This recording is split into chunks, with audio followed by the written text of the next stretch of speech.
With 9 runs from the offense, some timely defense, and a new-look slider from George Kirby, the Mariners finally played a complete game last night. We'll tell you exactly how they did it coming up here on the Locked On Mariners podcast. Colby, hit it.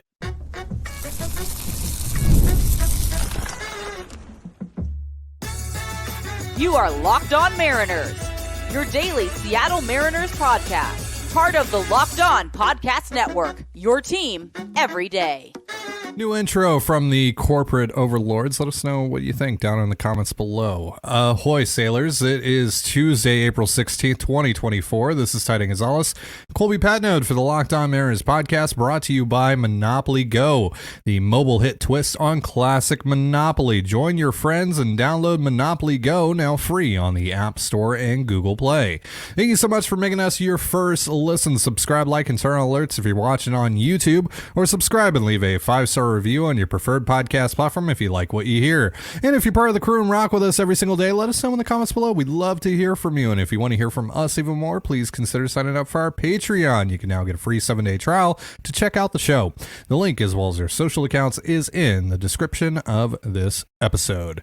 The Mariners are looking for a series win either tonight or tomorrow after beating the Reds 9-3 last night. We're going to get into Jonatan Clase's debut, the new look slider from George Kirby, and also get you ready for tonight's matchup between Hunter Greene and Logan Gilbert. But I actually want to start with this offense from last night. It was the best game we have seen from this group here in the early going, putting up 9 runs on 10 hits and 6 walks. Now, look, Frankie Montas was terrible last night. He only goes 2 innings in this one.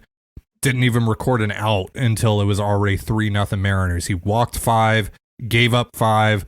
His command was terrible. His fastball velo was down. You can add a bunch of qualifiers to this game, but look, at the end of the day, the Mariners were presented with a prime opportunity to put up runs, and they took full advantage of it. And that's all you can ask for. So what did you make of it last night, Colby? Last night's offense is what I've been looking for the entire season. We've pretty much been screaming at these guys, you got to get your head in the game. You just can't stick to the status quo. Something's got to change with the offense. And last night we saw them take walks. We saw them put the ball in play. They didn't have a tremendous amount of hard hit balls last night. What they did have is only 7 strikeouts, 6 walks. They had 2 home runs. They had quite a few extra base hits, doubles, triples, things like that. We also saw them, just get a base hit with a guy on second base, right, and just score a run the old-fashioned way. They scored 4 runs. They scored in 4 separate innings. They got the early lead, and then they didn't just coast, they tacked on. They continued to put pressure on the Reds. The Reds are a dangerous team, even when you have a lead. They have a lot of speed. They have a lot of power. This is a team that you can't just sit back and say, oh, we got 3, we're good. Like, that's not going to work. You have to continue to add on, and they did. So, first inning starts right away. Like you said, very clear Montas just didn't have it. His velocity was actually down a couple ticks from what it was in his previous start. Now, it was a cold night, and the velocity thing is something that, Mariners pitchers also experienced last night. Not so much George Kirby, but everybody else. So, maybe just cold night, whatever. Early in the season, velocity dips sometimes. Okay. But also the command was really poor and control for Montas, and the Mariners took advantage of that. Very early on, they get the back-to-back walks to start the game. Jorge Polanco, who's really turning the corner here, really since that first series against the Red Sox. Since then, he's been really good. I think he's reached base 21 times in his last 13 games, something like that. Right. And then it's been especially good in like the last week or so. He's been one of your best hitters. Like, Jorge Polanco has arrived. Kind of the nice little bonus here is that you probably knocked 2 relievers out of this entire series last night. You knocked Nick Martinez out of the series. And you probably knocked Buck Farmer out of the series. The latter probably not great. Sure. Farmer a little bit more. Sure. The Reds are going to be 2 guys down in your bullpen for the rest of the series. Your bullpen is fine. It's in really good shape. So, it's a great first win. It was easily their cleanest game, just all the way around, base running, defense, pitching, hitting, and that's what it's supposed to look like. Now it's not going to, right? Everything kind of went right for them last night, and everything, they played really well. There's no denying that. They played really well, and there are going to be days where they don't. There's going to be stretches where they don't. We know that because we've seen it. But overall, that is what it's supposed to look like when everything's clicking. They are a very dangerous team. And oh, by the way, we're still waiting for Julio and JP and Garbrandt to get going. So it was a much needed win. You lost a really frustrating one on Sunday. You kind of didn't want that to start to snowball a little bit. So you just come out and you just more or less bludgeon a pretty good Reds roster to death. And you do it with bunt singles and doubles and triples and stolen bases and walks and home runs and stellar defense and really, good pitching. And you just kind of suffocate the other team. And this is what we talk about, or this is what Scott Service talked about all the time. We want to be hard to play against. The Mariners play like that, they're going to be extremely difficult to beat. Mm-hmm. Absolutely. That sequence to start the game, the 2 walks from JP and Julio and then the homer from Polanco, that's kind of the proof of concept of what this top 3, top 4 in this order can be, right? Sometimes it's going to be Julio that gets that home run. Sometimes it's going to be Haniger that gets that home run. But the point is that you have guys that can work counts, right? Especially in Polanco and JP, that are going to run that pitch count up, that are going to frustrate pitchers. And when you frustrate pitchers, more often than not, they're going to make a mistake or two. I was so impressed with this offense last night. It was a lot of fun to watch. God, I love Mitch Haniger. I texted you this last night. I love Mitch Haniger. Like, I'm so glad that he's back. So glad that he's back. And he is good, right? It was like one thing to be excited that he's back. He's back in a Mariners uniform, but now like he's actually contributing. He's one of the Mariners' best hitters here so far in the early going, which low bar to clear, don't get me wrong, but Mitch has been very, very good. And then last night has a home run to the pen, has the RBI double as well. It was a great night for Mitch. After they tried to clip his head. Right, yeah. With the fastball. Not too happy about that. And then the double down the line. Yeah. Yeah, I mean, like, we know that he's the head Mitch in charge. He's the alpha Mitch, so it's nice to see him get off to a good start. He did, he is getting a little pull heavy recently, and so I was really happy to see that the home run last night was to left center field, just trying to stay up the middle of the field. Yeah. But Mitch does, on occasion, try really hard to get to his pull side and launch to his pull side, and that's when you kind of start to see the slump. I like it when Mitch is using the whole field. He's staying up the middle. Doesn't mean he can't turn on a ball like he did for the double. It just means that, you don't have to, because Mitch, as we know, is one of the few right-handed hitters who has the power to hit home runs into the gaps of T-Mobile Park. So how do we know that? He's literally done it. Mitch was very good last night. It's funny. Julio looked awful at the plate last night. Just awful. He's in a bad spot right now. Still reached base twice, scored 2 runs, stole a base. Yeah. Still found a way to contribute. Yeah. It was great. And then obviously the real story of the game, Luke Raley, just showing off the big man wheels, triple, bunt single. I saw the shift right away. They did that pan out where you can see where the defenders are playing. And I was like, wow, they're just going to give him that entire side. That's the most extreme shift you can possibly get with the restrictions in place. Yeah. And he just like, okay, I'll just bunt it right down there. And it was perfect. And yeah, it was beautiful. And it's just one of those things with Rayleigh's speed. It doesn't even have to be that good of a bunt. You just have to get it past the pitcher and you're going to get an easy single. I continue to really like Luke Raley. He can run, he can hit for power. He's just a good ball player overall. And I hope he continues to get opportunities. He should. There's another righty on the mound tonight. So hopefully he's, playing first base or right field or left field or DH, like whatever. I think tonight would be a good night to give Ty France a blow. Yeah. We've talked about this. We don't need to rehash it. There are plenty of ways to get Raley in the lineup without sacrificing, just the last 2 days. You gave Julio a day off. You gave Garber a day off and Raley filled in both times. So you can continue to do this, and I hope he does. And I think he needed a game like last night. Absolutely. So I have a couple other things that I want to go over with the offense, and then we'll get into George Kirby's night. Saw a new grip on the slider. We'll get into that in a little bit here. But first, a reminder, this episode of the Locked On Mariners podcast is brought to you by Monopoly Go and Game Time. I'm a very competitive person, and my competitive side is a big fan of Monopoly Go. I'm sure you've heard of it. It's been downloaded over 150 million times. But if not, it's a great twist on Monopoly where you play on not one, but hundreds of Monopoly boards in crazy locations, building up amazing cities that bring you big money.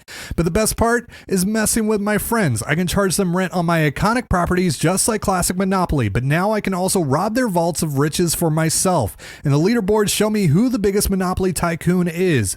But it's not just my competitive side that loves it. You can team up with friends and people all around the world in time tournaments to earn huge rewards. So get in the game and join your friends. Download Monopoly Go now free on the App Store or Google Play.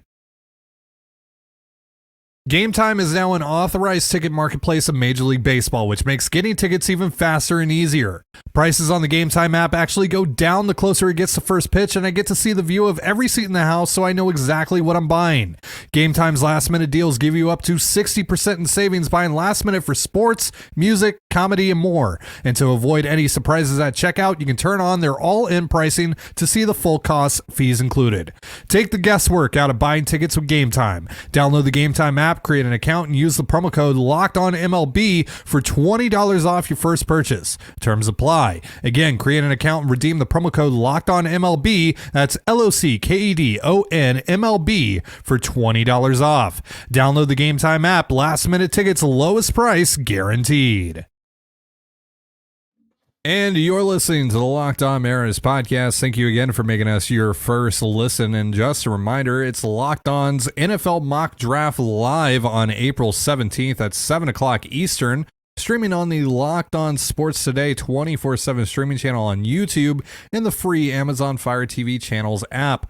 Find the ultimate 6-episode series on April 17th at 7 o'clock Eastern to hear who the local Locked On experts are picking for every NFL franchise, with live reactions from local college football experts and even the fantasy football angle. The Locked On NFL Mock Draft on April 17th at 7 Eastern, streaming live on the Locked On Sports Today 24/7 streaming channel on YouTube and the free Amazon Fire TV channels app. So Colby, let's talk a little bit about Jonatan Clase's Major League debut. Gets his first Major League hit, pokes a single right past Elliott, which he's outrunning that ball anyway. They were going to try to double him up, and he with Clase's speed, he would have made it to first. He would have gotten the RBI either way. But his first Major League hit is an RBI as well, and we saw a cool moment with him and Ellie after the inning ended as well. So what did you think about Clase's debut? He did strike out. He ran a couple of 0-2 counts. What did you think overall? Yeah, he's no Cade Marlowe. No, I think Clase handled himself pretty well. Didn't look overwhelmed at the plate. Did get into some counts and then some bad counts, and then he managed the count. Fouled off some tough pitches. Worked some counts and yeah, nothing super special in terms of just something we've never seen before. But obviously, your first Major League hit is special no matter how it comes. And the fun thing about Clase is that if Ellie doesn't catch that ball, that's probably a double. And he only hit it, 135 feet, and it would have been a double. So, haven't gotten to see Clase's best tool yet, which is his speed. I was hoping to see him swipe a bag or, turn a single into a double, like that type of stuff. And he will if he gets enough playing time and if he, produces enough. But yeah, I thought he looked pretty good. Didn't look overwhelmed. Nothing too terribly difficult in left field. So we didn't see any kind of potential issues he does have. And he does have issues defensively, but yeah, I mean, there was no tough play he had to make. There was no like, oh my gosh, that's a debut to remember forever for us. Now for Clase, everything is something to remember. So I thought he handled himself very well. For a 21-year-old who's barely played above A ball. So, or has barely played above double A. So I thought he handled himself well. Didn't look overmatched. Was a little disappointing to see him swing through 92, like belt high for a strike three, but whatever, stuff happens. I think Clase handled himself pretty well. Nothing that, I saw that drastically altered my opinion on their decision there, but I thought he handled himself well. He certainly didn't look overwhelmed. Yeah, we'll see. It seems like they're going to keep on playing him, and it seems like, I mean, we talked about this yesterday. I don't think he's a bridge to getting Sam Haggerty on the roster or anything like that. I think he's going to be on this roster for the foreseeable future until, he gives the Mariners a reason not to have him on the roster. We did hear yesterday too that Canzone's injury may not be as severe as initially feared. So there's a possibility that Canzone is back, before May is over. So we'll see. We don't have an exact diagnosis yet, but we did hear that it is not right. It was relatively good news, and that would seem to imply that there was no clavicle fracture, and also that it's not the serious grade 3. I think is the serious one, right. And that would be 6 to 8 weeks. So it might only be a couple of weeks. It might be a month. It still could be 6 to 8, but he'll still have to go on a rehab stint and get his timing right and all that probably stuff. At least a month. Yeah, but it might be closer to a month than 2 months, which is what we kind of initially 2.5 months, which is kind of what we initially assumed. Mm-hmm. But Scott yesterday said that Clase is up here to play, right? They're not going to he's not just a bench player, right? He's not just a guy to fill out. Yeah, he's not just a guy that's going to fill out the open roster spot. Not until October, anyways. Sure. But yeah, so I think we're going to see him play quite a bit. I would be fairly surprised if he wasn't in the lineup tonight, and maybe even tomorrow. Get him a chance to face a lefty tomorrow. Yeah. So. I don't want him in the lineup at the expense of Rayleigh that often. Sure. I definitely, it's the guy I want to watch when he's up there, because I really like the profile of guys who just create chaos with their speed, and that's certainly something Clase can do. Well, in the base hit last night, right? Not doing too much, just kind of poke the ball through and found a hole, right? Yeah, he puts the ball in play. He's got a chance to get on base. Yeah. We also know that he can draw walks. So, like I said, I think Clase handled himself pretty well for a 21-year-old. All right, so let's talk about George Kirby. It was a nice little bounce back performance from George. A couple of mistakes here and there. But the really interesting thing that we saw last night was the slider. The slider looked a little bit different because he had a different grip on the pitch, using Logan Gilbert's grip. He used it during his most recent bullpen and carried it over into last night's game, and it worked out pretty well for him. So tell us a little bit about that. Yeah, George, he talked about it in his post-game presser. He mentioned the bullpen and how Logan kind of gave him this advice, and he's described the pitch as having more vert, which I love it when pitchers talk nerdy. It was a pretty effective pitch last night. Kind of interesting in that he didn't get any whiffs on that pitch. He threw 14 of them, but he got 10 strikes, 5 called strikes on that slider. And you kind of think back, the called strikes, they were dotted on the lower outside corner to a righty, pretty much all of them. And 4 foul balls, only one of them put in play at a measly 84 miles an hour. So the slider, while it wasn't a swing and miss pitch last night, it was extremely effective. He threw 10 strikes with 14 sliders. Only one of them had the potential to do any damage, and it was very softly hit. So, the slider really complemented really well. Kirby last night was very fastball heavy. He was aggressive with both the 4-seamer and the 2-seamer, and he actually got really good results on the 4-seamer as well. He had, 8 whiffs on 28 swings with the 4-seamer. That's not bad. 5 called strikes, 11 foul balls. So they're still, fouling off the 4-seamer, and that's something we know. George Kirby's just always going to be a guy who he's going to give up some foul balls because he's always going to be around the zone. So even with 2 strikes, hitters know that they can foul. They're going to get a strike at some point to hit. So that's just kind of something he's got to work with. We've talked about this. Kirby doesn't have overwhelming stuff. It is pretty good stuff with elite command and control. And so he's got to be on the corners, and he's got to find a way to have these really great games. He's got to find a way to make you chase somehow. And, so far this year hasn't had a lot of success at that, but last night was very good. It did seem at times last night that he expanded his zone a little bit. Did you notice that as well? Sure. There were a few times where he was purposely missing. Well, not purpose. Like he was missing by a pretty good chunk, and he ran a couple 3-ball counts last night, including a stretch where he had 3 or 4 guys in a row where he got to 3-1. dangerous game with George because, again, the stuff isn't good enough to live down 2-0, 3-1. He's got to be in the strike zone, and he's got to be careful with it. So, yeah, I did notice that he nibbled a bit more, and he kind of pushed the boundaries. And he had an umpire last night who was willing to give some pitches an extra, inch or two off the plate. And so George was definitely trying to find that. And it was very clear early on that he was testing limits, and he was trying to find like where can I steal strikes here and all of that. So yeah, an interest. He threw 20 some odd pitches in the first, and he still got through 6, throwing only 89 pitches. So I thought it was very solid George Kirby. It wasn't elite George Kirby. It wasn't dominant George Kirby, but this is good George Kirby against a pretty good lineup, and in a game where they were almost certainly using those bouncy super balls, the juice balls last night. I mean, come on. Yeah. Come on. Yeah, you Those and were I juice both had the balls. same thought. We were texting with one another last night. It was like the ball that Cal hit to the opposite field that just continued to carry and carry. It was like, okay, come on.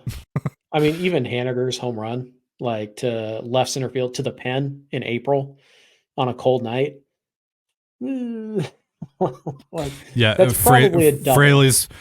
Fraley's homer got out in a hurry. Blanco's homer got out in a hurry. Like, Whatever. I mean, both teams had the same advantage or disadvantage, whatever you want to call it. So, yeah, I thought Kirby was pretty good, and the slider is interesting. We'll have to see. He's going to have to get some whiffs on it at some point. But last night was interesting. It was 66% fastball, and then the breaking pitches. It was it was 16% slider, 10% knuckle curve, only 8% split.